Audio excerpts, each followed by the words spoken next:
No, no puedo conectarme. Ay, sí, sí.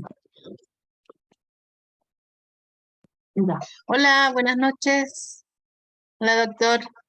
Hola a todos. Hola. Muchas gracias por conectarse, chiquillas. Gracias, doctor, por estar aquí presente también. Vamos a comenzar el conversatorio con el doctor Pablo Díez, psiquiatra neuroinfantil. ¿Cómo es? Neuroinfantil, No, psiquiatra infanto juvenil. infanto juvenil. Eso. Eh, Él conoce ya hace tiempo a la Sofi, bueno, a nosotros nos conoce desde que antes que hace tiempo ya. Sí, pues, unos Él nos 4 años, yo conoció crecer, nos vio crecer a toda la Fundación Alumni, a todos los que estamos aquí, así que de a poco vio cómo fuimos creciendo. Así que él siempre con disposición para darnos charlas, darnos tips y acompañarnos en este mundo del autismo, ¿cierto? Así que le doy la bienvenida a él, el agradecimiento también, que siempre está con su buena disposición. Hola, amigo. Un gran doctor. Así que comencemos nomás, chiquillas.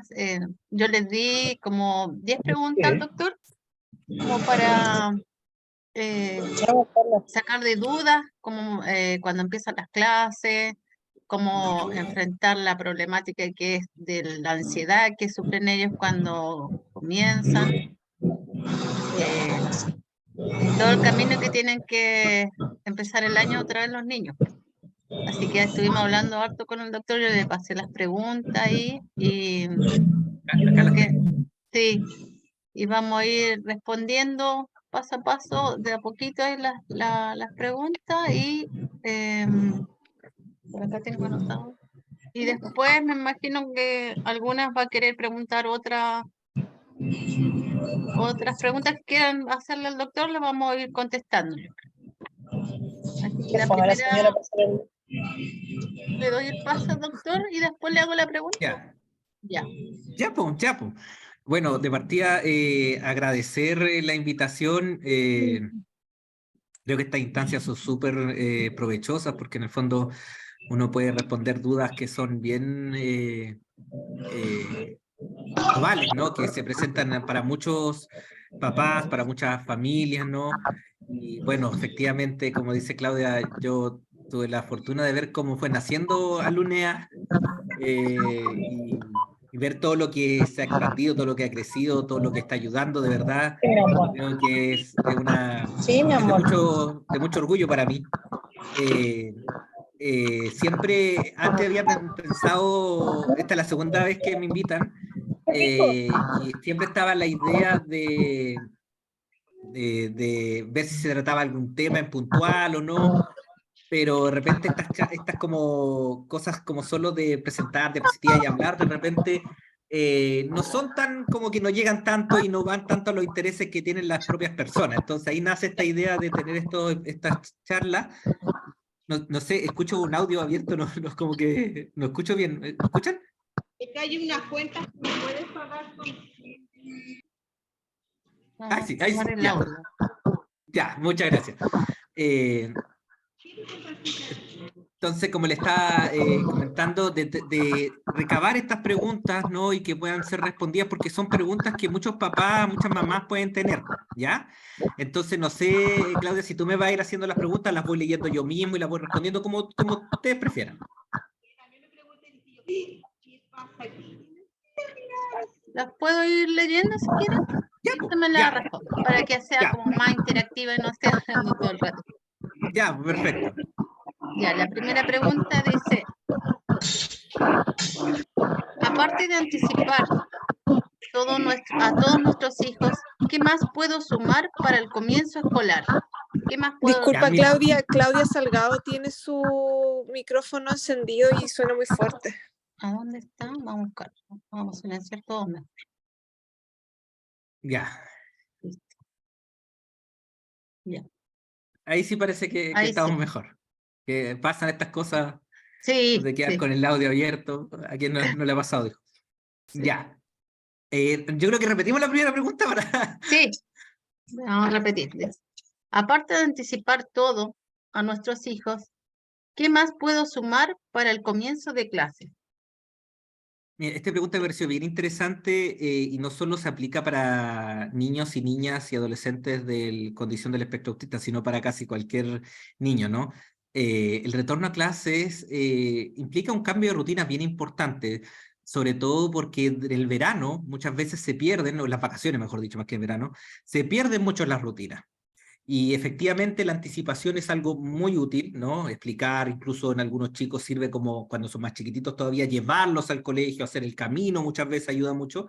Pero también otra cosa que puede ayudar mucho es anticiparme en cómo voy a ir estructurando el día, ¿ya? Muchas veces tenemos chicos que hay que tener cuidado con las pantallas, que se nos pasan mucho en las noches, que se alteran los patrones de sueño y después al día llegamos a clase, tienen que levantarse temprano en la mañana y se vuelve un caos. Entonces, sumando al tema de la anticipación, yo también agregaría el anticipar, tener la estructura, ¿no? Que sepamos a qué hora nos vamos a acostar, a qué hora nos vamos a levantar, las rutinas previas para acostarse, las rutinas previas para levantarse, tratar de que sean las cosas como más, la rutina, no partirla el mismo día de clase, sino tenerla desde antes, eso es una cosa. Y lo otro también que es importante y que en algunos chicos lo hacemos bastante, en chicos con, no solo con trastorno del espectro autista, sino también con otras condiciones de psicopatología, ¿no? A veces hacer retornos paulatinos o progresivos, ¿ya? Si vemos que en una primera instancia para el niño, niña, adolescente resulta complejo reintegrarse en una jornada completa, ¿no? A veces se utiliza y regresar en forma parcial y ir aumentando en forma progresiva idealmente, ¿no? Para que pueda retomar la jornada completa, ¿no? Eso como sería como lo que uno intentaría. Lo otro también es importante cómo los papás vivimos esto, ¿ya? Lo digo esto también como papá, que de repente, al final, yo por ejemplo, yo me pongo ansioso con el colegio también, porque hoy los cambios, que levantarse temprano, que levantar, que esto, que preparar esto, es bien caótico también para uno, ¿no? Y de repente también va en cómo está la disposición de uno como padre para enfrentar esto, ¿no? De hecho, yo como que me voy preparando antes, ya, bueno, ya se acerca la fecha, y como que mentalizando cómo lo voy a hacer, cómo voy a preparar, qué voy a dejar preparado el día antes, qué voy a hacer en la mañana temprano. Entonces también un tema que se puede agregar para facilitar el retorno a clase, hacerlo más llevadero, ¿no?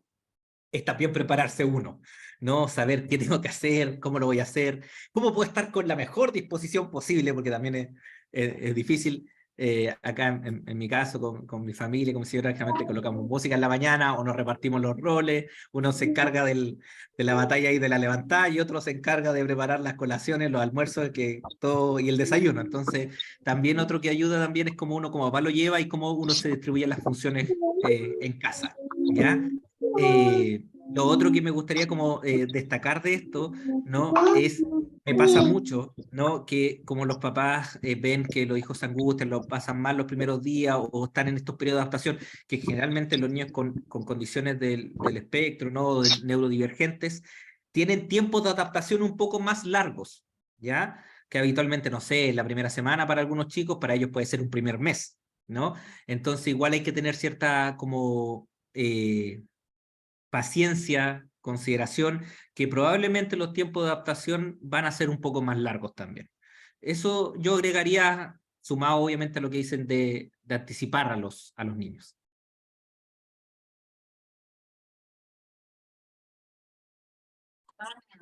Ya hice. Muchas gracias. Y vamos a seguir ahora en la segunda pregunta, que dice, ¿cómo lograr involucrar al padre en el camino de un hijo con TEA? Cuando leo esta pregunta me conflictúa mucho, honestamente, porque entiendo que puede ser una pregunta súper válida en el contexto de las experiencias individuales. No por nada, la gran mayoría de las que están aquí presentes son mamás. Veo algunos papás también o algunos hombres. Y también lo veo en los controles, no en las citas, en los que tengo con mis pacientes. La gran mayoría de las veces los que acompañan son las mamás. Lo cual puede tener también un contexto sociocultural, histórico de nuestro país, ¿no? Pero me conflictúa esta pregunta porque no debiese ser un esfuerzo adicional para las mamás tener que involucrar a los papás en esto. Ni siquiera en el tema del TEA, sino en el tema de la crianza. Yo creo que hay que tener un cambio de como paradigma en esto, ¿no? Que el hombre no es que ayude en la crianza, no es que ayude en la casa, sino que son parte de nuestras funciones y deben ser compartidas a la par, ¿ya? Eh, entonces, por eso les digo que me conflictúa un poco esta pregunta, porque cómo involucrar es como, es parte de lo que uno tendría que hacer, es como, no es como algo como, oye, motívate a participar por nuestro hijo, ¿no? Más aún en niños con condiciones del espectro autista o trastornos del neurodesarrollo, en que la crianza es mucho más demandante, es mucho más difícil. Y entonces, si yo podría decir algo respecto a esa pregunta, no debiese ser como tener que involucrarlo, pues debiese ser que todos seamos partícipes, pero de verdad considero que cuesta. Ahora, ¿cómo involucrar, cómo motivar? Pucha, yo creo que hay que entender que la crianza, el tener hijos es una labor de vida, ¿no? Que debiésemos hacer para vivir con satisfacción esto, no tener arrepentimientos después de por qué no estuve, por qué no mi hijo Claro.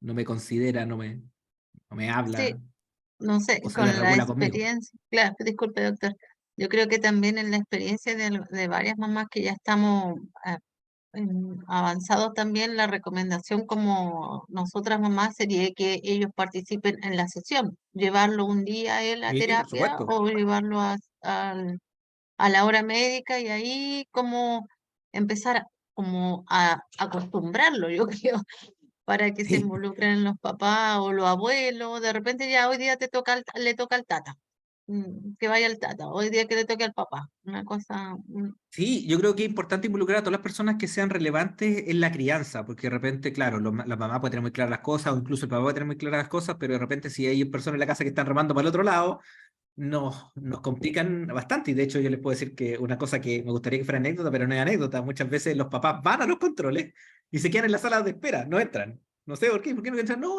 pero acá, no, como que, como que siempre, no sé, yo me he pasado hasta la bola que piensan que les da miedo o que los voy a retar o algo así, pero al contrario, o sea, ojalá participaran, po. claro, claro, sí. Yo creo que eso, como que incentivar que participen en las sesiones, eso puede ser un buen tip. Muchas mamás a veces hacen de recaderas también, así como pregúntale al doctor si tal cosa, Así, pregúntale a la doctora tal otra. van con un Eh, papelito anotado. Claro, entonces Sí, mucho, pero pregúntale tú, ven y pregúntale. De sí, repente no hacer tanto de recadera también, así como, no, sí, no hay problema. ya. Entonces, vamos a la tercera pregunta. Dice, ¿cómo poder hablar de autismo con los compañeritos de curso de mi hijo en la calle o en la escuela? Ya, esto yo creo que lo ¿Cómo? más importante es hablarlo con naturalidad, ¿ya? Que no sea un tema tabú. Yo creo que en eso sí el último tiempo se ha ido avanzando bastante, ¿ya? Hay más visualización de la condición del espectro autista, se vive con más naturalidad. Eh, yo creo que en ese sentido también las agrupaciones, las redes sociales, bien utilizadas, ¿no? Son un factor bien positivo que ha permitido que esto se pueda vivir con mayor naturalidad. Ahora, ¿cómo hablarlo específicamente con el compañerito del curso? Esto no hay una respuesta única porque depende mucho, mucho del nivel. Por ejemplo, si ustedes me preguntan, muchas veces para un niño en etapa preescolar, es raro que se pregunte un niño preescolar, oye, ¿por qué mi compañerito, mi compañerita, mi amigo es así? No se lo preguntan, ellos no se lo cuestionan. Muchas veces son más los papás los que se los cuestionan y que se abruman por eso. Generalmente estas preguntas aparecen más en la etapa escolar, cuando ya son un poquito más grandes. Y ahí uno tiene que hablar, nunca cometer el error de subestimar a los niños, ¿ya? De creer que no van a entender o creer que no van a ser capaces de internalizar la información, porque muchas veces los adultos hacemos eso. Y nos olvidamos, parece ser, que los niños también son seres humanos y una conducta natural de los seres humanos es tratar de respondernos las preguntas. Nos podemos responder las preguntas con buena información o como suponemos que es. Entonces, muchas veces, cuando a los niños no se les explica, tienden a suponer cosas, a entender desde lo que ellos observan. Y muchas veces eso los lleva a conclusiones que a veces son buenas, a veces son un poco erradas. Entonces, si me preguntan cómo hablar con el compañerito, contarle que, bueno, tu compañero, tu amigo, tiene una condición del neurodesarrollo que implica que vean las cosas un poco distintas, ¿ya? Que a veces se relacione en forma distinta o interactúe contigo en forma distinta, ¿ya? Pero con el tiempo tú lo vas a entender, él te va a entender a ti, y al final es un tema que debe darse en reiteradas conversaciones. Ahora, igual de repente eso es difícil, estar uno por uno explicando, conversando. De repente conviene como tener estas instancias como esta, ¿no? Que son masivas, como de poder conversar, hablar, y que sea mayor la divulgación en el fondo, ¿no? Pero si la pregunta fuera cómo hablar, bueno, hay que hablar transparentemente y muchas veces sacarse uno como adulto los tabús que uno tiene.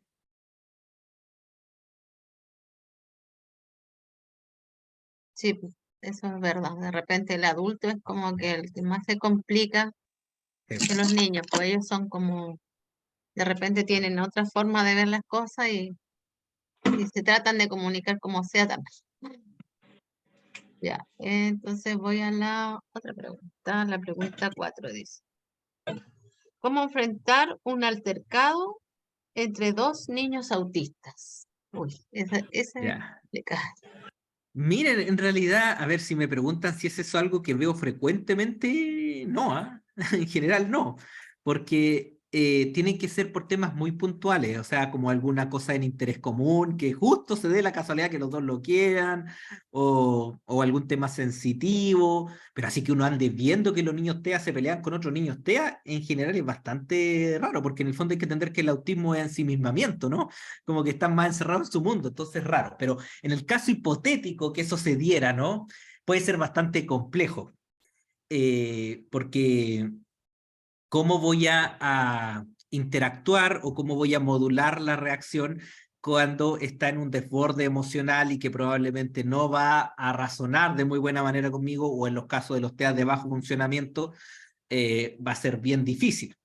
Aquí mi consejo sería, ojalá que existan dos adultos aquí en esa interacción, porque necesariamente lo bueno sería que cada adulto pudiera contener, a lo mejor emocional y físicamente, a cada uno de los menores, ¿ya? Entonces, como consejo, la mejor forma de enfrentarlo sería evitarlo. Siempre los conflictos, las crisis o las desregulaciones emocionales, la mejor estrategia es evitarlas. Si veo que hay un juguete que es como conflictivo, que pueden pelearse, me anticipo y lo evito. Si, si veo que uno de los dos niñitos está enfermo y está más irritable por eso, también buscar la forma de anticiparme a los potenciales conflictos. Yo creo que esa es la mejor estrategia. Pero si ya me veo en esta situación de que están agarrándose las mechas, lo más ventajoso sería ahí que hubieran dos adultos y cada uno de los adultos pudiera encargarse de alguno de los dos menores. Es como la mejor idea, porque se puede hacer siendo uno solo, ¿ah? Pero ahí ya la cuestión se coloca bien color de hormiga, porque tenéis que estar separando, y también cómo ellos van a vivenciar esa experiencia puede ser difícil, porque a lo mejor va a interpretar que cada uno va a interpretar que yo me estoy colocando a favor del otro, y puede ser más caótica la situación. Entonces, yo creo que la mejor forma sería evitar potenciales gatillantes de conflicto. Y si ya tengo el conflicto in situ, pedir ayuda, que haya otro adulto presente. Como que esa sería la mejor manera. En todo caso, y aquí esto cuando leí las preguntas, me quería destacar este punto, que esto no es exclusivo de los niños con TEA. De hecho, se da más incluso en niños neurotípicos inclusive. Y ahí las indicaciones también son básicamente las mismas, ¿no? Anticiparme a los potenciales conflictos y también que hayan adultos mediando la situación. Ya, sí, más que nada, bueno, todos se, se agarran en el colegio, siempre hay una discusión, o sea, se empujan y eso, pero eso es como siempre tener en la parte de TEA, es como siempre un adulto que tenga que intervenir más que nada en ese conflicto, porque ellos son como, ven, ven de otra manera el problema. Ya, entonces me voy a la pregunta. Acá, 5. ¿Por qué es importante un equipo multidisciplinario? O sea, no solo fono. Ya. Esta es una pregunta bien importante porque hay que entender primero qué es un equipo multidisciplinario. No todos los equipos multidisciplinarios son iguales y no todos los niños o niñas requieren el mismo, las mismas intervenciones, ¿ya? Lo más importante es que las intervenciones son individualizadas para cada persona, ¿ya? Por ejemplo, hay chicos que tienen, por decirlo de alguna forma, mayores dificultades en el lenguaje. De hecho, dentro de los diagnósticos de TEA es un especificador, inclusive. A lo mejor ese niño, esa niña se va a beneficiar más de una intervención fonoaudiológica, sobre todo si está en una etapa preescolar o lactante, donde la obtención del lenguaje puede modificar la trayectoria pronóstica en la evolución. A lo mejor si hablamos de un adolescente ya con un TEA de alto funcionamiento, que alto funcionamiento no significa que sea una persona brillante, no, significa que tiene capacidades sociales lo suficientemente buenas para que le permiten interactuar con el resto y que logra darse cuenta muchas veces de sus dificultades. A lo mejor este chico no tiene mucho sentido que yo le derive a un fonoaudiólogo. A lo mejor debería mandarlo a un psicólogo, psicoterapeuta, para abordar temas más desde la socialización y como resolución de problemas y temas cognitivos, con enfoque a lo mejor cognitivo-conductual. A lo mejor un terapeuta ocupacional me podría servir. A veces necesitamos un neurólogo en el equipo cuando hay comorbilidades asociadas al autismo, especialmente cuando son las epilepsias, ¿no? O hay, hay un TEA con una asociación de una causal genética, ¿ya? Como veis que nombran ahí el síndrome X frágil, que se asocia bastante. Entonces, un equipo multidisciplinario está compuesto por más de una disciplina en el fondo. Ahora, que todos los niños con TEA tengan que tener todas las intervenciones, eso no es así. Tienen que tener cada uno lo que necesita. Y yo creo que en ese sentido es bien importante lo que se ha ido forjando con esto de la promulgación de la ley TEA, que yo lo veo muy positivo eso, pero también con mis dudas, porque ojalá vaya con recursos de la mano, porque si no, no vamos a conseguir mucho más, ¿no? Entonces, porque debiera haber un análisis de cada caso y determinar cuáles son las intervenciones que cada niño necesita y la intensidad que necesita.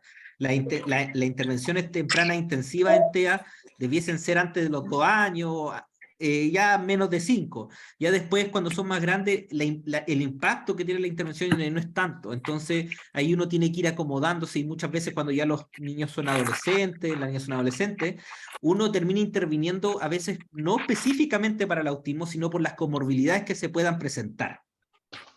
Así que no solo fono, por supuesto que no. Depende del cuadro específico de cada niño, de cada niña. Eso es así. Ya. Bien. Esa era la primera. Ya. La 6. ¿Es importante la sociabilización para ellos o solo lo dejamos que sean solitarios? Buena pregunta también. Yo, de hecho, cuando leí esta pregunta, me acordé cuando estaba yo haciendo mi especialidad en Santiago y tenía una profesora de la cual guardo muy buenos recuerdos, una psicóloga, María Elena Montt, ¿ya? Donde yo estaba en el primer año de la beca, ¿no? Y de repente uno queda con la idea o trae la idea, ¿no? Que que el autista no quiere comunicarse o no le importa comunicarse o no le gusta o no le interesa socializar. Y eso no es así. Tienen una alterada su intención comunicativa, tienen alteradas sus intenciones para socializar, pero no es que no las tengan. Entonces, la socialización, por supuesto que es súper importante. Debemos promover la socialización. De hecho, a muchos papás, mamás que están aquí, probablemente sus tratantes le hayan dicho, oiga, que entre al jardín antes inclusive. Porque en el fondo uno, ¿cómo va a ir compensando estos déficits? Exponiendo a las situaciones que necesita. O sea, yo no voy a aprender a nadar sin meterme a la piscina. Esto es lo mismo, o sea, si yo necesito ir mejorando mi socialización, tengo que estar expuesto a instancias sociales. De hecho, antiguamente cuando el autismo no era conocido como autismo, ¿no? Y se hablaba de la esquizofrenia infantil o de otras cosas por el estilo, era terrible porque a los niñitos se les investigaba esto y los mandaban a los nosocomios, alienados para toda su vida. Y claro, pues ahí el TEA seguía su curso natural nomás, que era el ensimismamiento absoluto. En cambio, cuando uno promueve la socialización, empiezan esto a compensar. Hay que ver que los seres humanos, afortunadamente nuestro sistema nervioso central tiene una gran capacidad de plasticidad, pero esa plasticidad está modulada principalmente por el ambiente. Si yo estoy expuesto a situaciones que me desafíen, voy a ir adquiriendo, voy a ir modulando, y no todo está determinado por la biología y la genética. Eso, hay una interacción constante entre genes y ambiente que puede ir modulando. De repente, y no es raro, hay estudios que han mostrado que si uno toma a un niño, una niñita a los 3, 4 años y revisa los criterios del DSM-5 y los cumple todos para TEA, de repente cuando ya los tiene, ya son adultos, no es que dejen de tener el TEA, eso dejarlo claro, pero si uno revisa ya no cumplen todos los criterios. No los cumplen porque muchas cosas la han ido compensando, lo han ido modulando. Entonces, si dicen, lo dejamos que sean solitarios, pucha, no es una muy buena idea. Quizás sea más cómodo, ¿no? Porque no voy a haberme enfrentado a tantas dificultades, a tantas presiones, a tantas explicaciones sociales, pero del punto de vista del pronóstico no va a ser lo mejor. Es importante la socialización, tenemos que promoverla.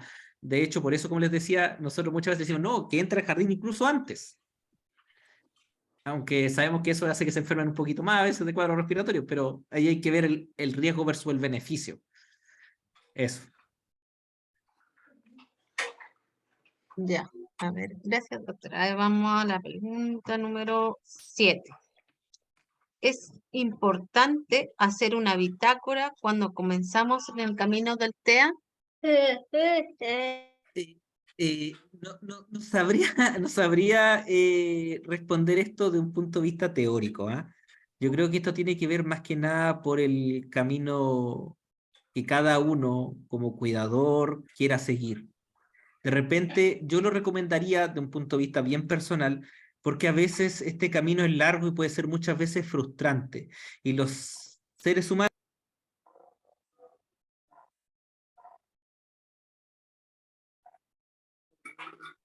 Se muteó, doctor. Ay, sí, no sé qué pasó, perdón. Ahora sí, estaba comentando justo de que de una experiencia más como individual, yo creo que sería positivo tenerlo, porque a veces nos cuesta ver los avances.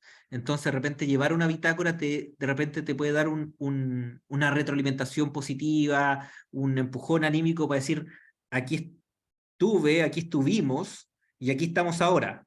No estamos perfectos, no estamos ideal, probablemente nunca estemos en lo ideal. De hecho, lo ideal, lo perfecto no existe. Pero sí hemos avanzado y de repente eso es muy gratificante y permite que uno agarre fuerzas y continúe con esto. Porque les insisto, es un camino bien largo y no es un tema como para el autismo en general solamente, sino para la crianza muchas veces también. Eh, Llevar una historia de vida, una bitácora, ayuda. Ya, pregunta 8. ¿El apoyo psicológico es importante para la familia en padres, abuelos, hermanos? Sí, es importante, pero no implica que todos los necesiten. Depende mucho de cada uno, de cómo viva el proceso, de cómo vaya viendo, incluso a veces los papás, me ha tocado muchas veces ayudarlos a que vivan sus duelos, ¿no? Y a algunos se les hace más fácil, a otros se les hace más difícil. Ahora lo que yo diría que es lo más complicado es que generalmente las personas que tienen más dificultades tienden a ser más resistentes a aceptar este tipo de ayudas. Y las personas que tienen menos dificultades son más receptivas. Y generalmente eso habla también de cómo es el funcionamiento individual de cada persona. Entonces, es importante, por supuesto que es súper importante. No todos lo necesitan, pero si alguien lo necesita, pucha, de repente hasta es difícil. Oiga, sería bueno que buscar apoyo para que esto es difícil. Como algunos se cierran, incluso lo ven como una debilidad, pero depende mucho. Y sí, cuando se necesita, obvio que es un aporte, obvio que es una ayuda y que es importante. Sí, pues pasa mucho de repente en que los abuelos también decidan ir a psicólogo y todo eso, porque la gente como mayor, ya podemos decir adulta mayor, que es como, piensan que uno ya me va a mandar a psicólogo, estoy loco, una cosa así. Así como, casi como un insulto. Un Claro, insulto, así como que bueno, durante muchos años se decía que en Chile, oye, hazte ver, así como bueno que, sí, como pues, que, y todavía, todavía eso queda mucho aún. sí, sí, sí pasa. O sea, lo he visto en varias ocasiones, así que de repente el tío también le dicen, oye, ¿por qué tengo que ir al psicólogo? Yo no, como, no es que tienes que ayudarme o tienes que informarte o necesitas desahogarte tú. No, ¿para qué? Sí, sí. Yo estoy bien, está Sí, todo bien. sí, sí. Ya, vamos a la pregunta número 9. Oye, ya, esta es, en el colegio, ¿cómo Compleja. me doy cuenta si le hacen bullying? Chuta. Ay, Yo leí esta pregunta y es complicado, ¿ah? Es complicado con los niños neurotípicos inclusive. De hecho, muchas veces los papás no nos damos cuenta que nuestros hijos están con bullying después de harto tiempo, ¿ah? Y en los casos de los niños TEA, niñas TEA, es más difícil por las dificultades que tienen en la comunicación, obviamente.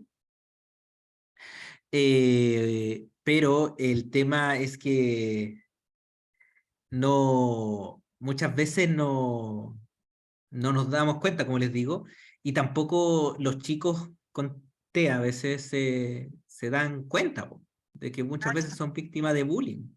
Y después algunos me ha tocado ver que se dan cuenta ya de más grande o cuando llegan a la adolescencia. Y ahí viven con mucha dificultad y mucho temor las interacciones sociales y esto puede marcar mucho. ¿Cómo me puedo dar cuenta entonces? Uno, yo creo que es importante tener una muy buena comunicación entre los adultos que son parte de la comunidad educativa. Otros apoderados, eh, profesores, inspectores, profesionales para docentes, porque en el fondo hay que entender que el bullying no es un problema de niños, sino es un problema de la comunidad educativa, ¿no? Que podemos hacer que esta comunidad sea propicia a tener ambientes seguros y de buen desarrollo para todos, o que sean eh, comunidades que propicien el maltrato entre sus integrantes. Entonces, algo que uno tendría que hacer para darse cuenta es tener una buena comunicación. No es un caso aislado que me han llegado papás o mamás que me dicen que un compañerito, la mamá de un compañerito, la mamá de una compañerita le contó que, porque muchas veces los pequeñines con TEA no se dan cuenta de lo que son víctimas muchas veces. Y eso es importante, por eso les digo esto, tener comunicación con los otros adultos de la comunidad educativa. Otro es conocer bien a nuestro hijo, ¿no? De ver cómo se comporta habitualmente, qué es lo que hace habitualmente, y estar atentos cuando presenten cambios en su conducta habitual, en su interés a ir a clase, en su ánimo, ¿no? Y esto obviamente no quiere decir que, cambió y le están haciendo bullying, no, pero es una señal de estar alerta y que a lo mejor tenemos que indagar, averiguar y preguntar, ¿ya? Y esto para los papás con niños con condición del espectro autista es aún más importante. Entonces, debemos estar más atentos en general. ya. Y la pregunta número 10 dice, ¿es importante ir adaptándolo a los ruidos cotidianos de su entorno? Ya. Esta es una pregunta bien interesante, ¿ah? Porque, a ver, hay que partir de una base. Todos los mamíferos prácticamente, o ya obviamente los seres humanos, nos vamos adaptando. Podemos darnos cuenta cuando llegamos a un lugar y sentimos un olor, ¿no? Después de un rato ya no sentimos ese olor. O cuando hay un ruido cargante y después de un rato ya nos enfocamos en esto, lo que estoy, y ya no percibo tanto el ruido. Entonces todos, incluyendo los niños con TEA, tienen esta capacidad de adaptación a los estímulos del entorno. Ahora, claro, los niños con condiciones del neurodesarrollo esto está más mermado y es más complejo.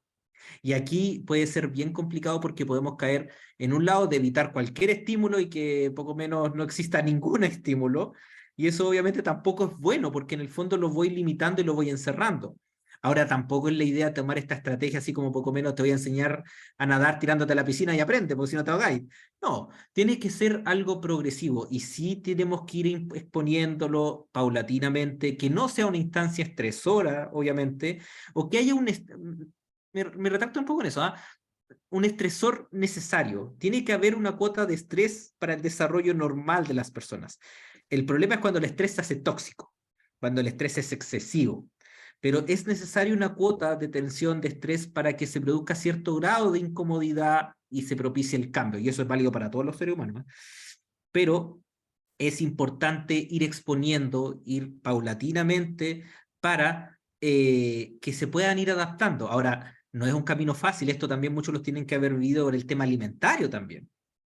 El tema alimentario también es un proceso muy similar, ¿no? En que uno puede irse por el camino fácil, pero que me depara un futuro no muy positivo de darle, por ejemplo, no sé, pues si le gustan tallarines y le doy tallarines todos los días, pues claro, ya, ok. Voy a tener menos berrinches, menos show en la casa, pero al final, a la larga, voy a tener un hijo que está malnutrido, que te va a tener problemas, porque al final no se va a ir exponiendo a nuevas cosas. Entonces, sí es importante ir adaptándolo a todos los estímulos paulatinamente, con paciencia, evitando que sea un estresor excesivo, no solo a los ruidos, sino a los estímulos que hay en su entorno. ¿Ya? Paulatinamente, con harta contención, con harta paciencia. ¿Ya? Pero dejarlo así como, no hagan ningún ruido, no, tampoco es una buena estrategia a la larga, ¿no? Yo creo que tiene que darse una combinación de un entorno más inclusivo, obviamente, ¿no? Un entorno más inclusivo y también propiciar de que los niños, niñas y adolescentes con TEA puedan ir adaptándose paulatinamente. Y o de repente también usar otras estrategias que les disminuyen la intensidad de los estímulos, ¿no? Tengo hartos pacientitos que de repente usan audífonos, que usan algunos taponcitos en los oídos, pero no les bloquean el ruido por completo, pero a lo mejor les permiten manejar y hacer lo que sea más tolerable, llevable.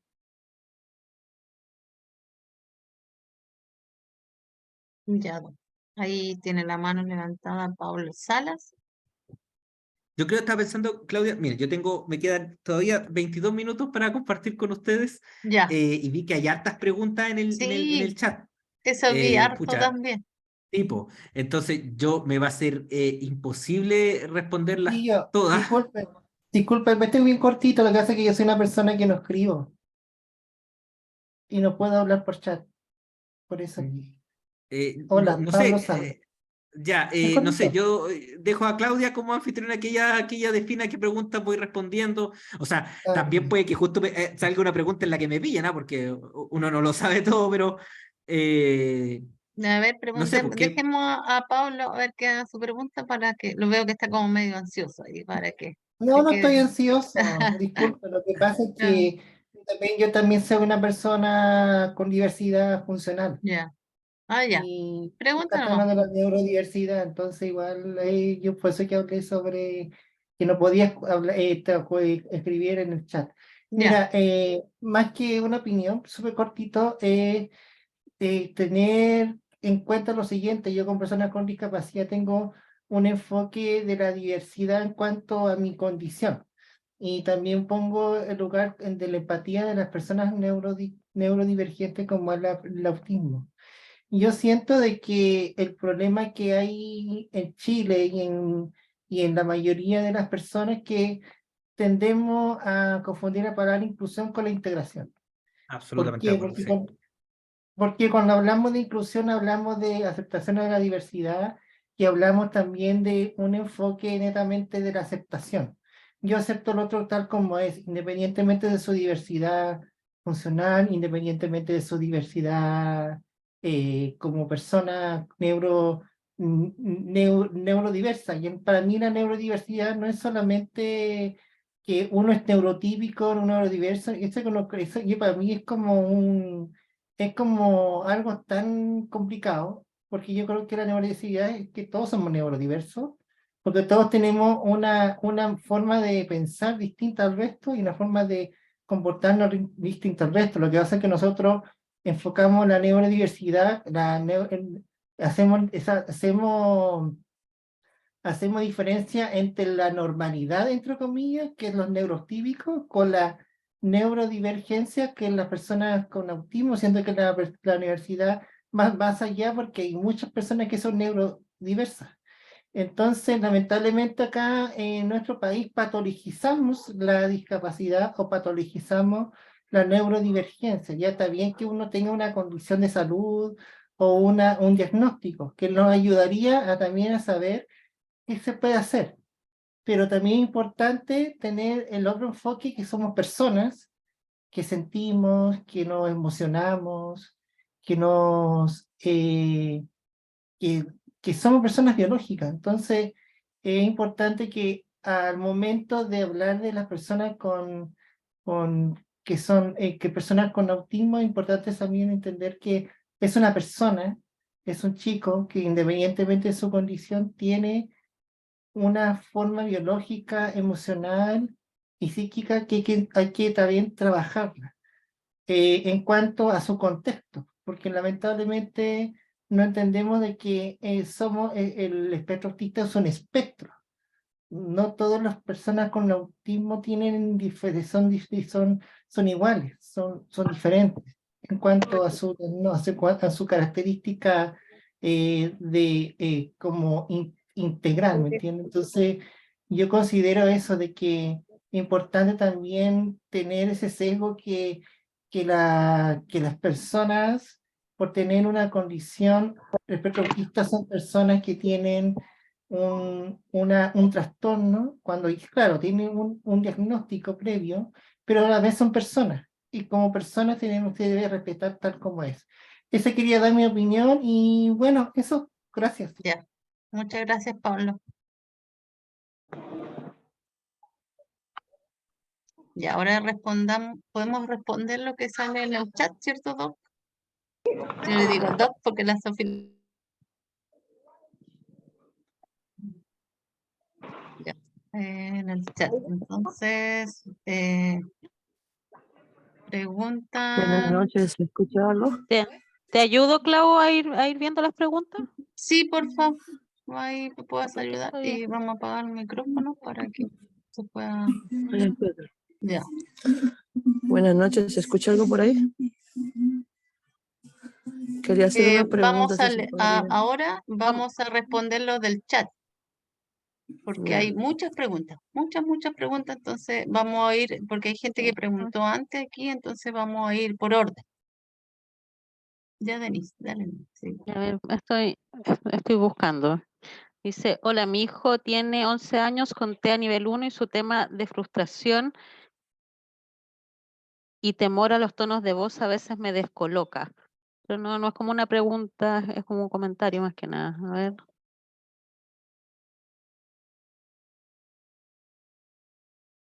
Mm.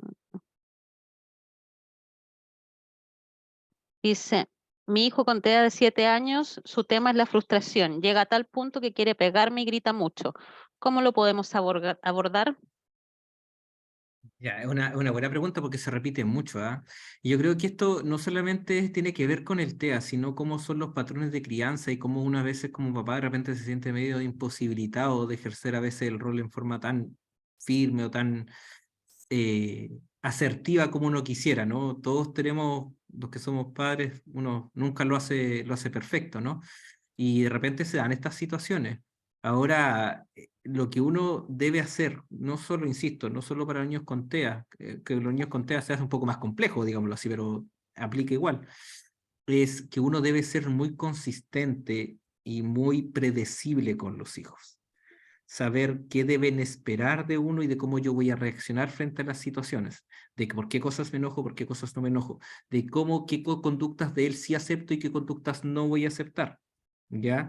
Muchas veces para los papás con chicos TEA me toca ver de todo el tipo, ¿ah? Papás que manejan excelentemente y con chicos que son súper complejos, y otros chicos que no son tan complejos, pero claro, como tienen un estilo de repente parental más permisivo, terminan con mayores dificultades.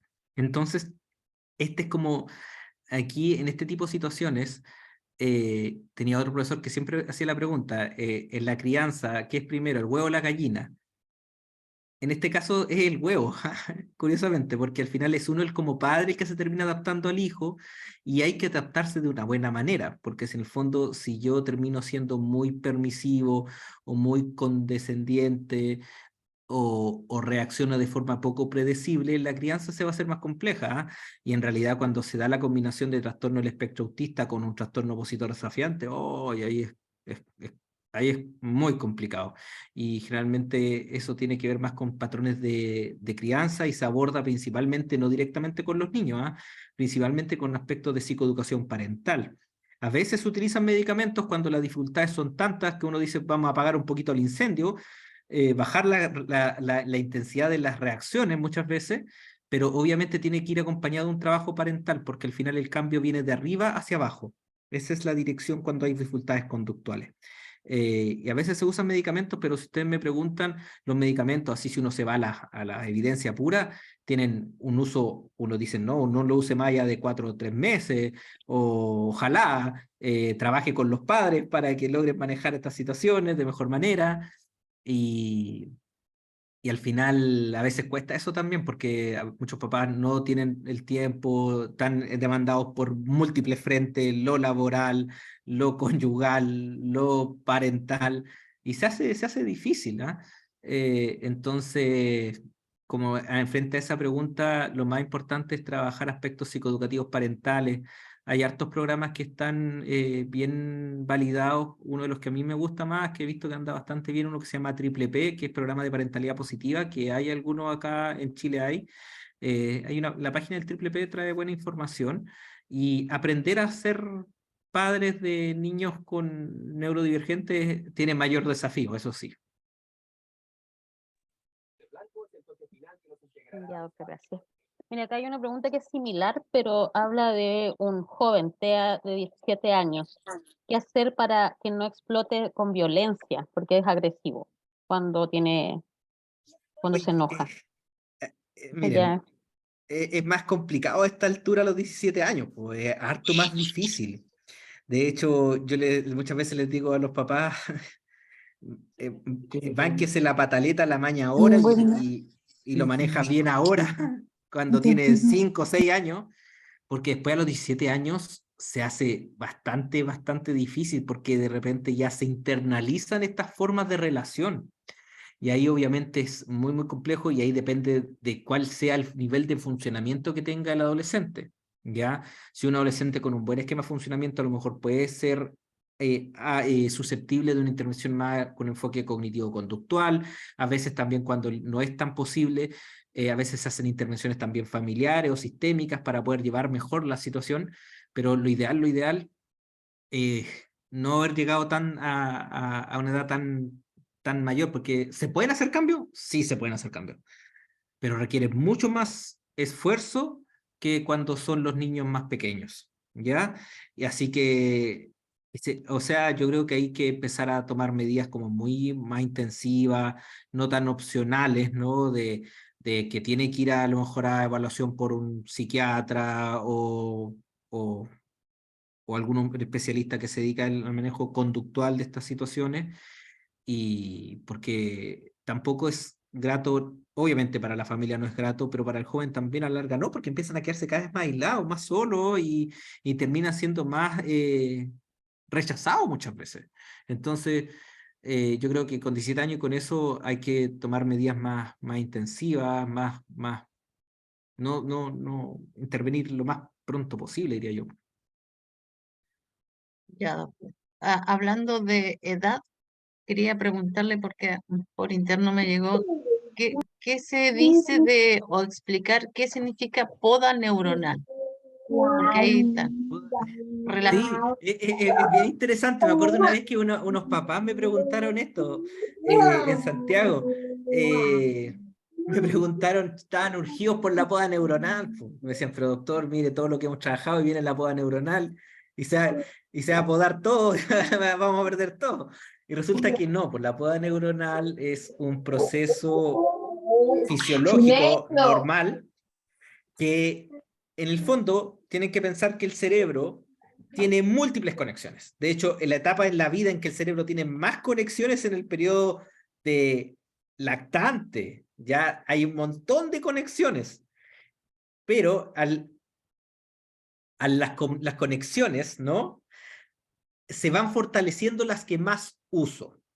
Por lo tanto, si yo tengo un niño, tengo una niña que está en intervenciones, que está avanzando, que está progresando, la poda neuronal lo más probable es que fortalezca esos aspectos, no que los debilite, y es un proceso normal que incluso sea en 2 etapas, no sea solo en la adolescencia, también se da en la etapa preescolar.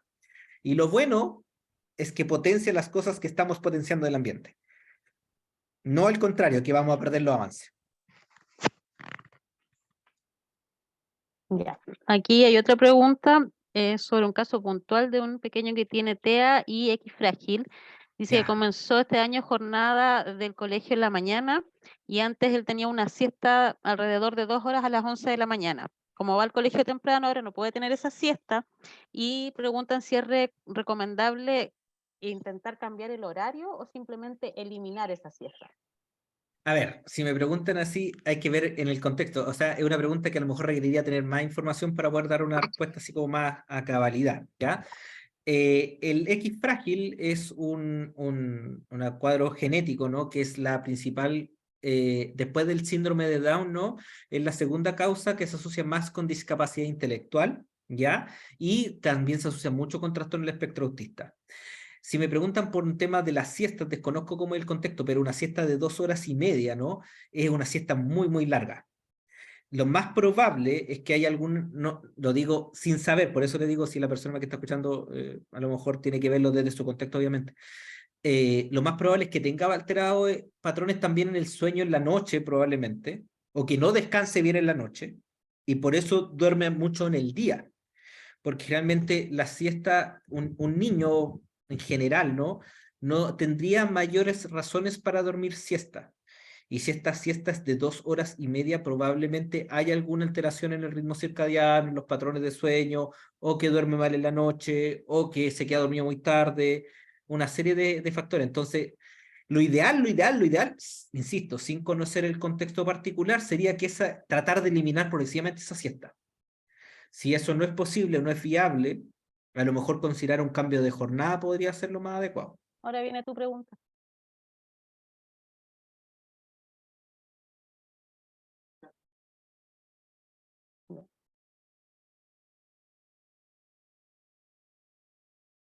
¿Me escuchan? Sí, sí, ¿se escucha? Sí, es que como que se había desconectado. Ya, aquí un papá pregunta cómo compatibilizar sus tiempos que son reducidos por su trabajo para tener una interacción de mayor calidad con su hijo autista. Ya, esto es válido para hijos autistas y no autistas, ¿ah? Lo más importante en esto no es el tiempo, es la calidad y la exclusividad que uno dedique en ese momento. Y puede sonar súper obvio, pero es difícil. De hecho, yo mismo les digo, de repente yo estoy ahí y va que uno ve el celular, o que se pone que tengo que lograr tal cosa, o que tengo que hacer tal. Y al final, de ese tiempo que nosotros como papás creemos que dedicamos, al final no es tan 100%. Entonces, al final, lo más importante es que estos tiempos que nosotros le dediquemos a nuestros hijos, insisto, en general, sean ojalá de exclusividad. Y a veces cuesta desprendernos, no sé, a mí me pasa mucho, me llegan WhatsApp de preguntas o de cosas, de ayuda y chuta, de repente se hace complicado. Y de hecho, esa es la razón porque tengo hasta las 21 horas, porque después tengo que ir a labores paternales de ayudar a que se acuesten y todo. Entonces, no sentirse culpable por no tener tanto tiempo, pero sí el tiempo que uno disponga a tratar de darlo exclusivamente, porque a veces cuesta desprendernos de las otras cosas, de las otras actividades que realizamos, sobre todo con el tema del trabajo.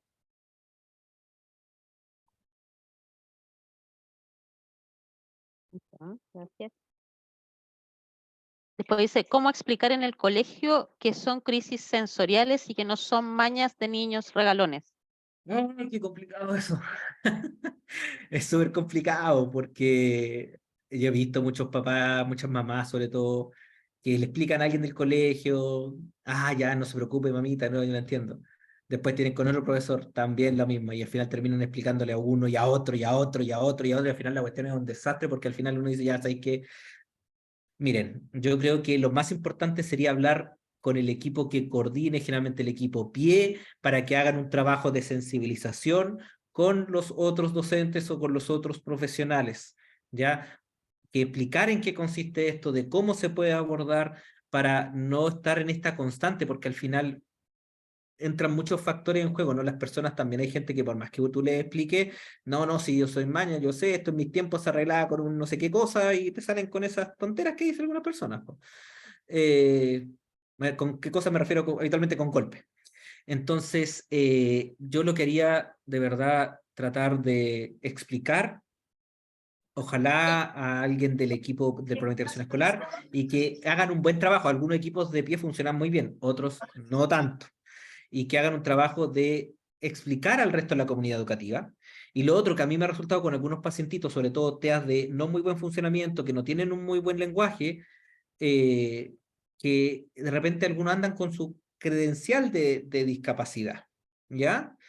Y a veces eso la gente, no sé por qué será, pero se sensibiliza más a eso y como que, entiendan. De hecho, véanlo como el siguiente ejemplo. Muchas veces cuando hay un niño con síndrome de Down con problemas, la gente no se lo cuestiona tanto porque rápidamente internalizan y entienden que tiene síndrome de Down, por decir algo. Pero como un niño, una niña TEA, la gran mayoría de las veces físicamente no se nota. Entonces lo enjuician o lo juzgan como alguien neurotípico.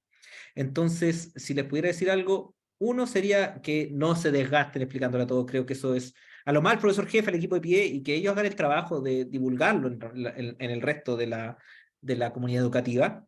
O si en el caso de que ya ustedes lo intentaron eso y ya es como todos los años la misma cháchara con el colegio, de repente considerar sobre todo los niñitos TEA, niñitas TEA de bajo funcionamiento, que anden con su credencial, porque de repente eso hace que las personas dicen, es por eso, y dejan de hacer un juicio tan sesgado.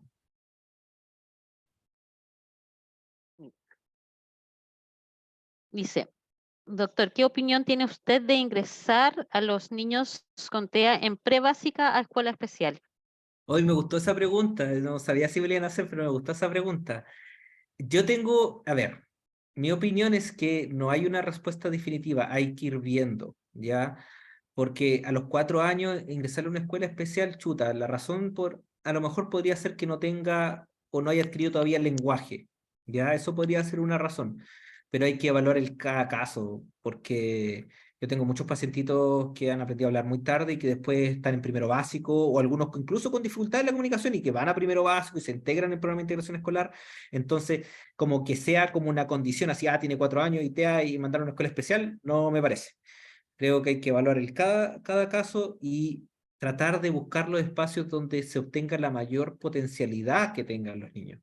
De hecho, uno al revisar que las intervenciones que están insertas dentro del sistema educativo normal son las que mejor pronóstico a largo plazo tienen.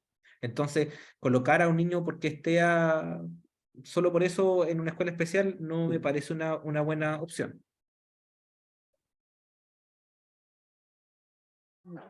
Aquí viene otra pregunta relacionada con la educación. Dice que es un joven de 16 años que no tiene habilidades sociales, pero que la psiquiatra insiste en que debe incorporarse a un colegio normal para que socialice con sus pares.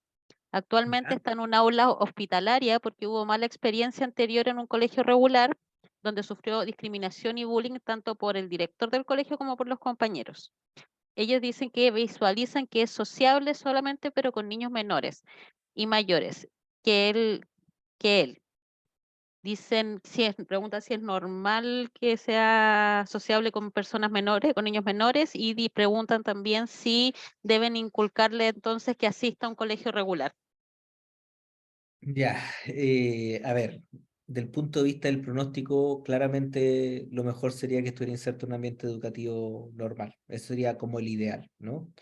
Muchas veces el ideal no es posible o no se alcanza, pero no por eso debemos tratar de dejar de intentarlo, ¿no? Yo he tenido muchos casos así y siempre trato de hacer el intento. A veces tenemos reuniones con los colegios también, buscar la manera. Y ya, si la situación no se hace viable, nos va mal en otro colegio también, la experiencia no nos queda. O sea, es como, estas opciones son como ya como de tercera línea, digamos, así, cuando ya no funcionaron varias cosas.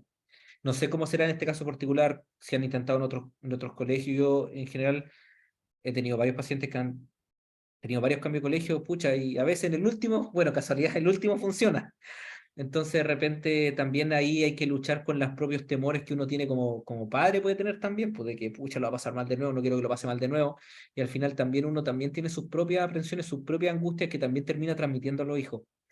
Entonces, entiendo por qué su psiquiatra está indicando esto, porque es lo que mejor pronóstico, lo que mejor expectativa le va a dar a largo plazo. ¿Ya? Mi sugerencia sería que, pucha, traten de buscar la manera, buscar el intento, buscar el entorno educativo que lamentablemente acá en Temuco, y no solo acá en Temuco, sí, diría en regiones, y también si no se dispone de los recursos económicos, es muy difícil también por encontrar alternativas educativas que sean más inclusivas. Pero mi recomendación sería como que hay que hacer el intento. Ya, doctor. Yo creo que ya Ah, estamos casi listos Hay, porque tiene que irse el doctor también a hacer las sí, labores de padre. hay dos preguntitas más que podrían alcanzar a responderse. Una, de hecho, la voy a responder yo misma, porque tiene más que ver con un tema legal que con un tema de médico, que es Me que parece. si puede algún colegio no aceptar alumnos con TEA. Ya no, ya no. Con No, la porque nueva no ley, entiendo. es que lo que pasa es que antes los colegios particulares sí podían, porque tenían como Sí, sí, sí. su reserva de admisión. Pero ahora ya no Sí. pueden porque la nueva ley establece la obligación de inclusión para todos los tipos de establecimientos. Ahora ¿Ya? se hace muy Sean mala públicos o privados. propaganda si así lo rechazan, nada como, o Sí. sea, como que Y la otra pregunta que la encuentro importante igual, dice que ¿por qué se habla de autismo funcional si solamente se supone que existen los niveles 1, 2 y 3 de acuerdo a los grados de apoyo? O muy bien, alguien estudió si ahí. pregunta si es un diagnóstico válido o existe algún diagnóstico llamado autismo funcional o tal vez un término social y no médico. Oye, buena pregunta, no sé qué le habrá hecho, pero se nota que estudió. Bueno, esto de los niveles de autismo efectivamente tiene que ver con el grado de apoyo que necesita y está establecido en el manual diagnóstico del DSM, ¿ya? Que es de la Academia Americana de Psiquiatría, donde establece 3 niveles, que fue la modificación que se hizo en el año 2013, para establecer 3 niveles de ayuda que necesitan en base a poca, mediana y mucha. ¿Ya? Eso más para simplificar y dar más como facilidad en la comunicación entre los investigadores, ya más que para los equipos clínicos. Los manuales diagnósticos no están hechos tanto para los clínicos, están más hechos más para los investigadores. Ahora, ¿qué se habla? El término de autismo funcional, de repente, o de alto funcionamiento que se habla, se presta para mucha confusión y en realidad uno tiene que tener un abordaje un poco más práctico en esto. Cuando hablamos de un autismo funcional, hablamos de un autista funcional cuando tiene un lenguaje funcional que le permite una comunicación medianamente adecuada o útil con otras personas. Ese es un autista que es funcional. Los autistas que sin lenguaje, con mucha dificultad en eso, son autistas de bajo funcionamiento. Entonces, esta clasificación de alto o bajo funcionamiento tiene que ver principalmente con el tema de la comunicación. ¿Ya? Los autistas de alto funcionamiento son los que tienen las capacidades como para comunicarse con su entorno, con otras personas, con cierta, no debemos decir facilidad, porque también hay dificultad en eso, pero que pueden hacerlo, ¿ya? Entonces, Tengo una como, duda al respecto ahí, pero ¿tiene que ser lenguaje verbal o puede ser algún lenguaje alternativo? Porque hay gente que no tiene lenguaje sí, verbal, pero escribe perfecto, pero o se más comunica que el lenguaje visualmente. verbal, es la Claro. comunicación, Ah, ya. ¿ya? Ahora, generalmente, habitualmente, la comunicación, los métodos de comunicación aumentativa, si bien son útiles, en algunos casos no logran el mismo nivel de funcionalidad que la comunicación verbal, ¿ya? Ahí depende de cada caso. Por ejemplo, yo tengo una paciente que no es TEA, pero que tiene un trastorno del lenguaje muy severo, pero que tiene un nivel cognitivo normal, pero claro, tiene esa dificultad. Entonces, depende mucho del contexto de la persona. ¿Ah? Es una buena pregunta también porque esas son las peculiaridades de la individualidad de los casos, pues, que realmente está, pero claro, entonces por eso es que uno no puede caer en una generalización tan amplia y que realmente estos conceptos se usan para aclarar o simplificar en cierta forma la comunicación y entendernos de qué estamos hablando. Ya. Siempre quedan hartas preguntas, doctor. Siempre, la otra vez también, en la primera que tuvimos, ¿se Sí, acuerda? Quedaron un montón de sí, preguntas dando sí, vueltas y bueno, ahora otra vez. tuvimos harto rato. Pues, de hecho, yo me Sí, arrepentí, a lo mejor podría haberlo dejado para un día viernes, pero el día jueves es como más sí. complicado. Pero podríamos después Pero más adelante tener un día viernes o un sábado ahí de repente cuando tenga su tiempito usted, como para sí, tener, por supuesto. contestar más Doctor, preguntas y todo eso.